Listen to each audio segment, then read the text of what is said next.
आदरणीय दर्शकवृन्द नमस्कार। कार्यक्रम स्वास्थ्य विशेषमा स्वागत छ। मनिषा श्रेष्ठ। कार्यक्रम स्वास्थ्य विशेष औषधि पसल अनलाइन फार्मेसीद्वारा सञ्चालित कार्यक्रम हो। औषधि पसलको युट्युब च्यानलबाट प्रत्येक हप्ताको शुक्रबार हामी प्रसारण गर्दै आइरहेका छौँ। आजको यो श्रृङ्खलामा विषयमा जोड्नुभन्दा अगाडि म अहिले भएका गतिविधि केही जोड्न चाहन्छु।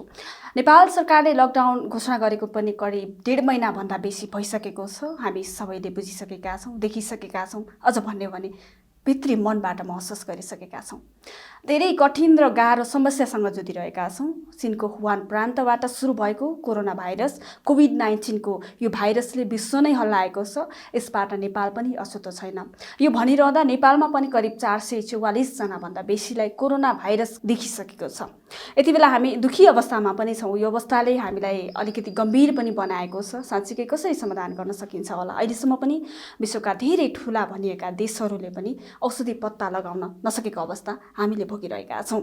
यो सँगसँगै हामी के जोड्न चाहिरहेका छौँ भने यति बेला लकडाउन सँगसँगै हामी घर र बन्द कोठामा कैदी भएर बसेका छौँ। यो अवस्थामा स्वास्थ्य सबैभन्दा महत्त्वपूर्ण कुरा हो। स्वास्थ्यसँग केन्द्रित रहेर विभिन्न जानकारी दिने क्रममा आज पनि हामीले तपाईँको स्वास्थ्यसँग घरमा रहेर कसरी बच्चालाई चाहिँ स्वास्थ्य बनाउन सकिन्छ, अथवा यदि बच्चालाई रोग लागिहाल्यो भने के गर्ने, यदि बच्चालाई समस्या आइलाग्यो भने चाहिँ के गर्ने भन्ने समस्यासँग तपाईँहरूकै समस्या र तपाईँहरूकै प्रश्नलाई लिएर हामी उपस्थित भइसकेका छौँ। आज हामी फरक विषयवस्तु भन्दा पनि बच्चा जन्मिन्छ जब बच्चालाई के भइरहेछ भन्ने कुरा हामी थाहा पाउन सक्दैनौँ। यो हामी सबैलाई थाहा छ।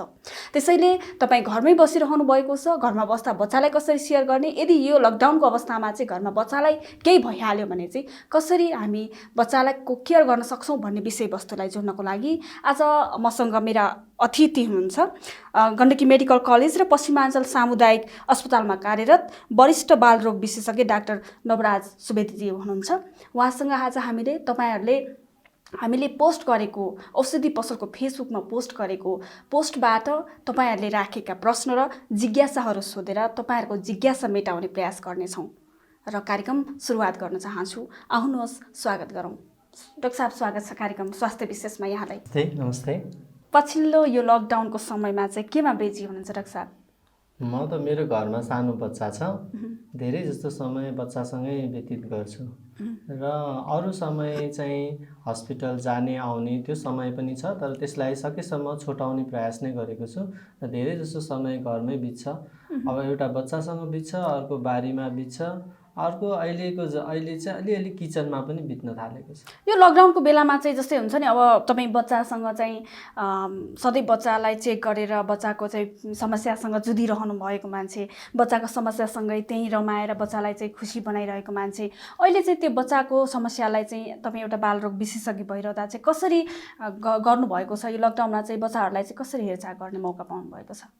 धेरै जस्तो जति पनि मेरो आफ्नो बिरामी भनेर हुनुहुन्छ, जति पनि बच्चासँग सम्बन्धित हिजो भन्दा अगाडिको समयमा जति मलाई देखाउने प्यारेन्ट्सहरू हुनुहुन्थ्यो, उहाँसँग प्राय मेरो फोन नम्बर, कन्ट्याक्ट नम्बर छ र उहाँहरूले कन्ट्याक्ट गर्नुहुन्छ र कन्ट्याक्टकै भरमा उहाँहरूको समस्या के गरी मैले फोनबाट बुझाउन सक्छु भने त म फोनबाट बुझाउँछु, तर फोनबाट त्यति सम्भव भएन जस्तो उहाँहरूलाई अनुभव हुन्छ भने एउटा सर्टन टाइम दिएर त्यो अनुसारले सामुदायिक हस्पिटलमा आउने आग्रह गर्छु। त्यही अनुसारले उहाँहरूलाई सेवा दिइराखेको अवस्था छ। तर धेरै जस्तो प्यारेन्ट्सहरूलाई चाहिँ मैले फोनबाटै सेवा दिइराखेको छु अहिले चाहिँ।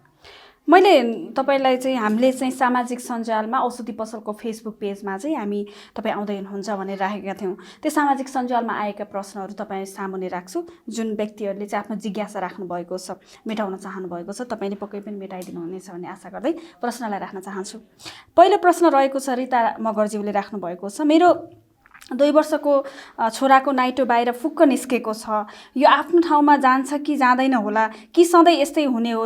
यसको समाधान के होला डाक्टर साहब भनेर चाहिँ पहिलो प्रश्न चाहिँ आफ्नो बच्चाको केसबाट राख्नुभएको छ उहाँले। उहाँको प्रश्नमा त्यो 2 वर्ष हो कि 2 महिना हो त्यसलाई कन्फर्म गर्नुपर्छ जस्तो लाग्यो मलाई।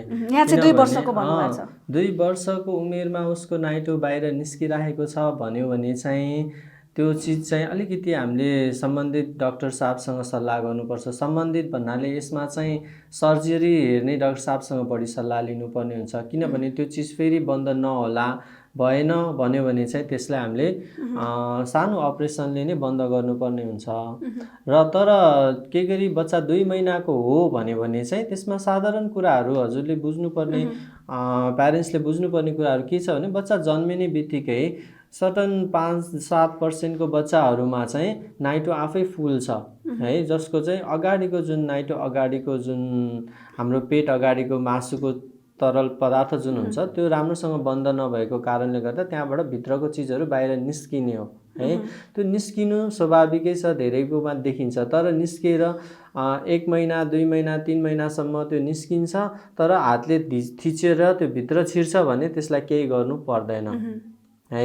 तर त्यो चिज निस्किन्छ तर निस्केर भित्र छिर्दैन, बच्चालाई धेरै दुखेको छ, वरिपरि निलो भएको छ भन्यो भने चाहिँ तुरुन्त स्वास्थ्य चौकीमा जानुपर्छ। कमला रसाइली हुनुहुन्छ, उहाँले पनि आफ्नो समस्या, आफ्नो बच्चाको समस्या, मेरो छोराको उमेर 4 वर्ष भयो, पुरानो निमोनियाको समस्या हो, अझैसम्म पुरा निको भएको छैन, बेला बेलामा समस्या दोहोरिरहन्छ, खालि बाफ दिनुपर्छ, मेसिन नै घरमै किनेर राखेको छु, यो बाफ सधैँ दिन मिल्छ कि नाइ, अनि यो समस्या हराउँछ कि नाइ डाक्टर साहब, सधैँ रहिरहन्छ कि भन्ने चाहिँ उहाँको चिन्ता व्यक्त गर्नुभएको छ। उहाँको प्रश्न चाहिँ एकदमै हाम्रो समाजको एकदमै कमन क्वेसन हो यो। धेरै जस्तो प्यारेन्ट्सहरूलाई समस्या हुने समस्या हो यो, किनभने उहाँहरू प्राय डक्टरकोमा जानुहुन्छ अथवा बाहिर क्लिनिकमा जानुहुन्छ, जचाउनुहुन्छ र म्याक्सिमम केसहरू हेर्ने हो भने प्राय बच्चाहरूमा नै रुगाखोकी लाग्ने, अनि 1-1.5 महिना ठिक हुन्छ, फेरि रुगाखोकी लाग्छ, औषधि प्रयोग गर्यो ठिक हुन्छ, तर फेरि 1-1.5 महिनापछि दुःख दिन्छ। यसरी बारम्बार दुःख दिने खालको एउटा समस्या हुन्छ भने अर्को वर्षमा 1-2 चोटि दुःख दिने खालको हुन्छ, जसलाई हामी रुगाखोकी नै भनेर बाहिरबाट बुझ्ने गर्छौँ। तर उहाँले भनेको अनुसारले उहाँले अलि धेरै नै दुःख पाउनु भएको बुझ्छु म, र यो बुझ्दाखेरि चाहिँ उहाँलाई निमोनिया नभइकन त्यो अलि श्वास प्रश्वास सम्बन्धी एलर्जी हो कि जस्तो चाहिँ मलाई भान भइरहेको छ उहाँको प्रश्न सुन्दाखेरि। त्यस्तो हो भने उहाँले गरिराख्नु भएको बारम्बार बाफ दिएपछि बच्चालाई सजिलो हुनु र बारम्बार समस्या आउनु भनेको चाहिँ यो निमोनियातिर भन्दा पनि एलर्जीको समस्यातिर बढी धकेलिन्छ यो कुरा। यसलाई समाधान गर्नको लागि चाहिँ हामीले घरमा गर्न सक्ने कुरा भनेको बच्चा धेरै जस्तो मैले आफूले देखेको बच्चाहरूलाई चाहिँ के हुन्छ प्यारेन्ट्सहरूको भने एउटा कुरा सुतेको बेलामा पसिना टन्नै आउँछ, पसिना राम्रोसँग पुछिँदैन, त्यसको समस्याले गर्दा बच्चा चिसो भयो कि भन्ने हुन्छ। तर अर्को एलर्जेनको कुरा गर्दाखेरि चाहिँ धेरै जस्तो हाम्रो खानेकुराहरूमा, जस्तै कसैलाई केरामा हुनसक्छ, कसैमा चिकन खाँदाखेरि हुनसक्छ, कसैमा अब अहिले चिप्ले भेन्टीहरूमा, पिँडालुहरूमा हैन, जुन बच्चाले प्रयोग खाइरहेको हुन्छ र त्यसले गर्दा भएको हुनसक्छ। अर्को इन्फेक्सनले गर्दा हुनसक्छ, धेरै जस्तो भाइरल इन्फेक्सनले गर्दाखेरि पनि हुनसक्छ, र जसमा सास फेर्ने नली चाहिँ साँघुरो भइदिन्छ र बच्चालाई सास फेर्न गाह्रो हुन्छ है। र यसको समाधानको कुरा गर्नु पर्दाखेरि अहिले समाधानको बाटोहरू त धेरै छ, तर तपाईँको बच्चा अहिले कुन अवस्थामा छ, भोलि गएर यसले साँच्चैको सास फेर्ने नली साँघुरै बनाइदिने हो अथवा भोलि गएर उसलाई साँच्चै दम, जुन हामी ब्रोङ्कियल आजमा अथवा नेपालीमा दम भन्ने गर्छौँ, त्यतातिर जाने खालको हो भन्ने चिज चाहिँ एकचोटि बसेरै सल्लाह गर्नुपर्छ जस्तो लाग्छ यो केसलाई चाहिँ। अर्को प्रश्न छ सङ्गीता रेग्मीजीको प्रश्न छ, म तपाईँको सामुन्ने राख्न जाँदैछु। मेरो छोरा 3 वर्षको भयो, खाना खुवाउन सकिँदैन, तौल पनि कम र दुब्लो छ, के गर्ने होला? यो 3 वर्षको तौल कति हुनुपर्ने हो? खाना खुवाउने उपाय चाहिँ के होला डाक्टर साहब भन्नुभएको छ। यो पनि कमन प्रश्न नै यो पनि एकदमै कमन प्रश्न हो। यो मेरो पनि बच्चा छ, मेरो पनि 3.5 वर्षको बच्चा छ, मलाई पनि खुवाउन गाह्रै छ। हजुरलाई मात्र होइन, म आफैलाई पनि गाह्रो छ। बच्चालाई खुवाउन गाह्रै हुन्छ, किनभने यो उमेरै यस्तो उमेर हुन्छ जहाँ बच्चा बढी एक्सप्लोर गर्ने भन्छौँ हामी, बढी उसले नयाँ चिजहरू जान्ने, खेल्ने, सुत्न नखोज्ने, खान नखोज्ने, तर खेल्न एकदमै खोज्ने। उसलाई खेलाउनु ऊ रातभरि 24 घण्टा खेलिदिन्छ, उसलाई खान खोज्दैन, उसलाई सुत्न मन लाग्दैन। यो कमन बच्चाको नेचर हो, यो कुनै बिमार होइन। र अर्को कुरा, अब यसमा बच्चाले खाइदिएन भनेर सोच्दाखेरि हामीलाई कस्तो लाग्छ भने बच्चाले जब उसलाई भोक लाग्छ तब उसले खाइरहेको हुन्छ। खेलिरहेको बेलामा पनि कति प्यारेन्ट्सहरूले उसलाई बाहिर चिजहरू दिनुभयो, खेलि पनि रह हुन्छ, खाइ पनि रह हुन्छ, त्यो एउटा हो। र अर्को जुन बच्चाको नेचरमा जुन मेरो बच्चाले खाँदैन भन्ने जुन क्वेसन छ, साँच्चै खाएको छ कि छैन त भन्ने कुरामा उसको डेली ह्याबिटमा तपाईँ ध्यान दिनु। उसले बिहानदेखि बेलुकासम्म के खुवाउनु भयो त नि तपाईँले, ऊ कतिचोटि टोइलेट गयो अथवा कतिचोटि सु गर्न गयो, त्यो चिज चिजहरू याद गर्नु, त्यसमा सायद उसलाई आफूले चाहिने चिज चाहिँ ऊ भोको भएपछि आफै खानेकुरा माग्छ, खान्छ है, यसलाई टेन्सन नलिनुहोस्। र अर्को कुरा कति हुनुपर्ने उसको तौल भन्ने जुन तपाईँको प्रश्न छ, यो चाहिँ सायद अब कति छ तपाईँले आफ्नो प्रश्नमा उल्लेख त गर्नु भएन, तर नर्मली हजुरले बुझ्नु कि 12 देखि 16 केजी भनेको त्यो उमेरको लागि राम्रो तौल हो। ठ्याक्क अब कसैको 12 केजी होला, कसैको 16 केजी होला, तर यो भित्र परेको छ भने त्यो नर्मलै मान्छौँ हामी। अर्को प्रश्न राख्छु म डाक्टर साहबलाई। रहिम मियाले पठाउनु भएको छ, मेरो छोरी 12 वर्षको भयो, घरिघरि घुमायो मात्रै भन्छ, पढ्न खोज्दैन, स्कुल पनि जान खोज्दैन, खाना पनि खान खोज्दैन भन्नुभएको छ। यो पनि कमन प्रश्न नै होला। हजुरको यो प्रश्न एकदम जायज छ, उमेर अनुसारको प्रश्न भन्छौँ हामी यसलाई है। हजुरको प्रश्नमा छोरीको केही समस्या छैन है, मैले एकदम सिधा उत्तर हजुरलाई, तपाईँको छोरीको केही पनि समस्या छैन। उसलाई यति हो कि उसलाई पढ्न मन नभएर हो, त्यसमा बिस्तारै तपाईँले घरेलु वातावरण बनाउनुहोस्, उसले पढ्ने मन गराउन थाल्नुहोस्, त्यसपछि उसको टाउको दुखाइ हराएर जान्छ।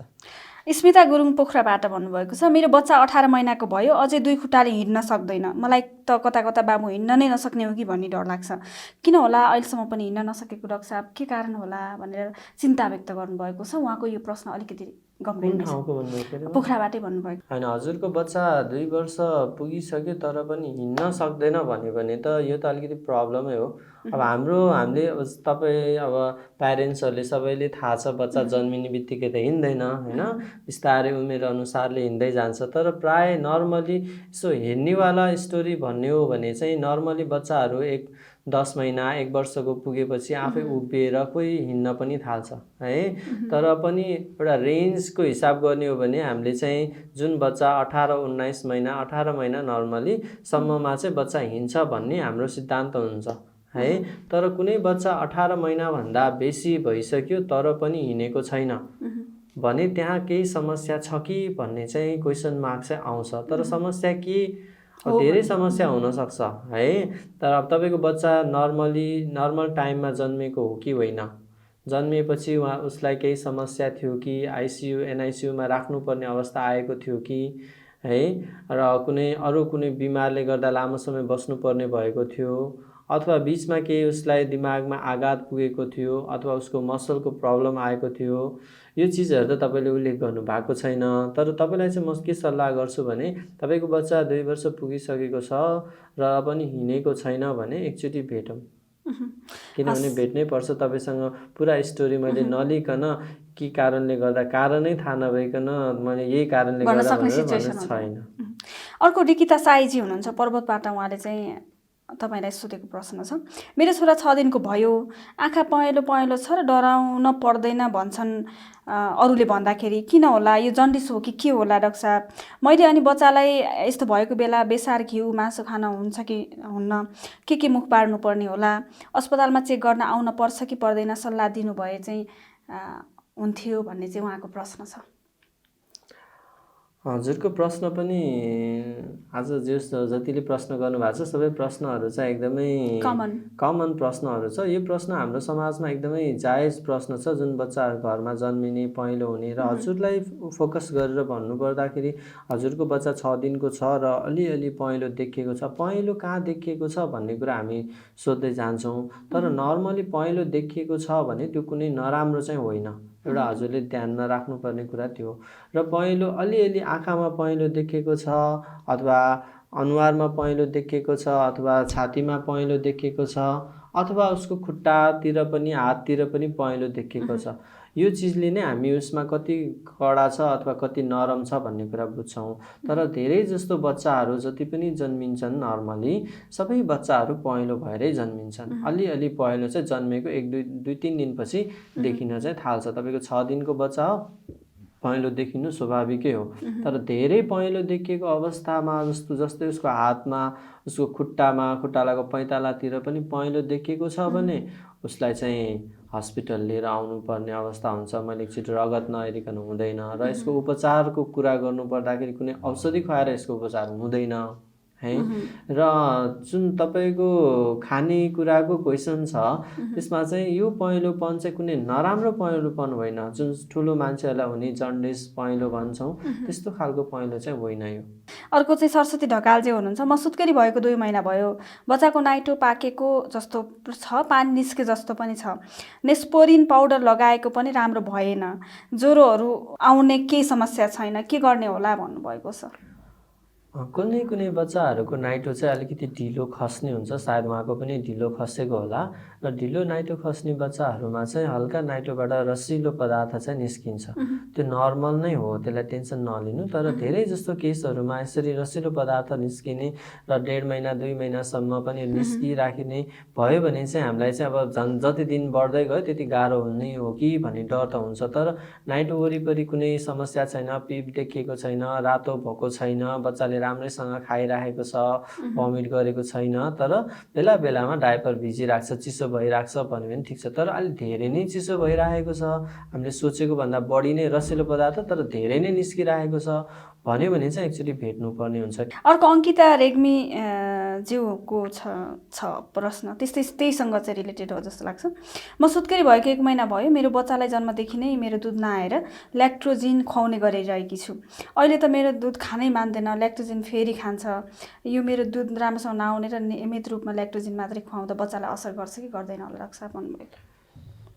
अब हाम्रो तपाईँको प्रश्न एकदमै जायज छ। कुनै हामीमा प्यारेन्ट्सहरूमा सर्टन प्यारेन्ट्सहरू हुनुहुन्छ जो प्यारेन्ट्सले आफ्नो बच्चालाई चाहिँ एकदमै आफ्नो दुध खुवाउने प्रयास चाहिँ गर्नुहुन्छ, तर उहाँको समस्या के भइदिन्छ भन्दाखेरि पर्याप्त मात्रामा दुध आइदिँदैन अथवा दुधै आउँदैन र उहाँहरू चाहिँ बाध्यतात्मक रूपमा चाहिँ कुनै फर्मुला भन्छौँ हामी, अथवा ल्याक्टोजिन होस् जुन होस् होइन, फर्मुलामा जानुहुन्छ र त्यसमा नराम्रो चाहिँ छैन है। बच्चाले आमाको दुध सँगसँगै फर्मुलाको दुध खानुमा केही समस्या छ कि भन्दाखेरि समस्या त छैन, किन बच्चाले खानु पर्यो, तपाईँको दुधै आएको छैन होइन, उसलाई दुध त चाहियो। दुध तपाईँको दुध आएसम्म त तपाईँको दुध हो, नआएपछि बच्चालाई त्यो खुवाउन सक्नुहुन्छ, त्यो सेफ नै छ, त्यस्तो अनसेफ छैन। डाक्टर साहब यो चाहिँ हामीले सामाजिक सञ्जालबाटै लिएको, तपाईँलाई सोध्न चाहेको उहाँहरूको जिज्ञासा। पछिल्लो समय चाहिँ अलिकति लकडाउन पछाडि चाहिँ आम बच्चाहरूको अवस्था चाहिँ यही छ, प्यारेन्ट्सहरूको दुखाइको अवस्था पनि यही छ। यो चाहिँ सञ्जीव छेत्रीज्यूले चाहिँ पठाउनु भएको छ। डाक्टर साहब नमस्कार, म पोखरादेखि सञ्जीव छेत्री हो। यी बाल बच्चालाई यो लकडाउनमा कसरी अध्ययनशील बनाउन सकिन्छ होला? अहिले देखेको छु धेरै बच्चाहरू, मेरै बच्चाहरू पनि खालि मोबाइल र टिभीमा झुन्डिएर बसिरहेछन्। यिनीहरूको त लत नै बसिरहेको छ। बच्चाहरूको यो लतबाट बच्नको लागि के गर्न सकिन्छ होला? यस्तो बेलामा कसरी होम केयर गर्ने, समग्रमा बाल मनोवैज्ञानिक परामर्श गरिदिनु पर्यो डाक्टर साहब। यसो भयो भने म लगायत सबैजना चाहिँ आभारी हुने थियौँ भनेर सोध्नु भएको छ। यो प्रश्न त धेरै प्यारेन्ट्सहरूकै प्रश्न हो, तर यसको उत्तर मैले भन्दा पनि स्कुलको टिचरबाट नै अझ बेटर एन्सर आउँछ जस्तो लाग्छ मलाई। तर पनि म प्रयास गर्छु यसको उत्तर हजुरहरूलाई दिनको लागि, जति मलाई ज्ञान छ त्यसको बारेमा। बच्चालाई मिडियामा नछिर्ने भन्न चाहिँ मिल्दैन, मिडियामा छिराउनु पर्छ, किनभने अब अहिलेको समाजै सबै मिडियाकै समाज छ। कम्प्युटर, टिभी, तपाईँ आफै प्यारेन्ट्स भएर बच्चाकै अगाडि बसेर कम्प्युटर चलाइराख्नुहुन्छ, मोबाइल चलाइराख्नुहुन्छ, त्यो बच्चाले एकदम क्लियरली देखिरहेको हुन्छ। भनेको अब बाबुआमाले गरेको चिज बच्चाले त्यो नराम्रो हो भनेर हामीले उसलाई एक्सप्लेन गर्न सक्दैनौँ, किनभने उसले बाबुआमाले नै गरिरहेछ, मैले गर्न किन नआउने भन्ने प्रश्न त्यहाँ उठ्छ। तपाईँले रोक्न सक्नुहुन्न, बरु त्यसलाई प्रोडक्टिभ रूपमा लान सक्नुहुन्छ। तपाईँले बच्चालाई जसरी पनि, अब अहिले त स्कुलै छैन होइन, 24 घन्टा तपाईँहरूसँग छ बच्चा, यो बेलामा बच्चालाई बरु मोबाइल अथवा आइप्याड, कम्प्युटर जे छ त्यसमा उसले हेरोस्, तर यस्तो चिज उसलाई देखाइदिनु जुन चिज चाहिँ उसलाई यस पढाइमा पनि प्रोडक्टिभ होस् होइन। ऱ्याम्स हुन्छ एबिसिडी भन्ने बच्चा छ भने, अथवा अहिले त क्लासहरू जुन क्लास बच्चाहरूलाई इन्टरटेनिङ नहोला तर कुनै स्टोरी लाइनअप जुन क्लाससँग मिल्छ त्यो इन्ट्रेस्टिङ हुनसक्छ, त्यो चिजमा फोकस गर्नु। 1-1.5 घन्टा बच्चालाई स्क्रिन अगाडि राख्दामा केही बिग्रिँदैन, त्यो राखिदिँदा पनि हुन्छ। तर अब प्रोडक्टिभ बनाउने कसरी लकडाउनलाई भन्नुहुन्छ भने त अहिले नै अब हामी जुन ठाउँमा बसिरहेका छौँ यहाँ चाहिँ धेरै जस्तो प्यारेन्ट्सहरू बच्चासँग सँगै त बस्दैनन्, बिहान घर अफिस गइन्छ, बेलुका आइन्छ, बच्चालाई त्यति टाइम दिन पाइँदैन र यो नै समय हो जहाँ बच्चालाई धेरै समय दिन पाइराखेको छ। बच्चाले आफ्नो बाबा आमालाई बढी चिन्ने बेला पनि यही भइराखेको छ। यो नराम्रो कुरा त होइन, राम्रै कुरा हो। तपाईँहरूले नि आफ्नो बच्चाको बारेमा उसको बानी के रहेछ, उसलाई के चिजमा बढी जिज्ञासा रहेछ भन्ने कुरा पनि तपाईँहरूले सिकिराख्नु भएको छ र उसलाई जे चिजमा जिज्ञासा बढी छ त्यो चिजलाई उसलाई प्रोत्साहन गराइदिनुहोस् होइन। त्यो नै बेटर हुन्छ, त्यो नै राम्रो छ। र प्रोडक्टिभिटी गर्दाखेरि उसलाई एउटै चिजमा इन्भल्भ नगराउनुहोस्। दिनभरिको क्यारेक्टरमा उसलाई धेरै विभिन्न चिजमा जस्तै इन्डोर गेम खेल्न लगाउनु, ड्रइङ गर्न लगाउनु, तपाईँ बारीमा गएर काम गर्नुहुन्छ उसलाई पनि एउटा गमलामा खन्न लगाउनु होइन। तपाईँ अब घर ठुलो कम्पाउन्ड भएको मान्छेहरू त वरिपरि बल खेलिराख्नु भएको होला, बल खेल्नु, उसलाई इन्डोर गेमदेखि लिएर आउटडोर गेममा पनि अहिले नै उसलाई सिकाउने बेला, उसले यतिखेरै सिक्छ। र पढाइको कुरामा अब उहाँलाई उसलाई कपी कलम लिएर राख्नुभयो भने त ऊ पढ्न नखोज्ला, तर उसलाई त्यही उसको जुन बानी हो, जुन कम्प्युटर हेर्ने मोबाइल हेर्ने बानी भन्नुपर्छ, त्यही बानीमै उसलाई स्टडी गराउनु। सायद त्यो भयो भने उसले अझ बढी राम्रोसँग सिक्छ होला। डाक्टर साहब, प्रश्नहरू त कमन टाइपकै थिए। अक्सर हामीले चाहिँ घरमा बस्दा चाहिँ के गर्नुपर्छ र भन्ने कुराहरू चाहिँ आए होइन। जस्तै बच्चाहरूलाई चाहिँ यति बेला चाहिँ अवस्था अलिकति गम्भीर नै छ। बच्चालाई केही भइहाल्यो भने हस्पिटलमा तुरुन्त आएर चेकअप गर्न सक्ने अवस्था पनि छैन। अब अझ सवारी साधनहरू पनि त्यति राम्रोसँग चलेको अवस्था छैन।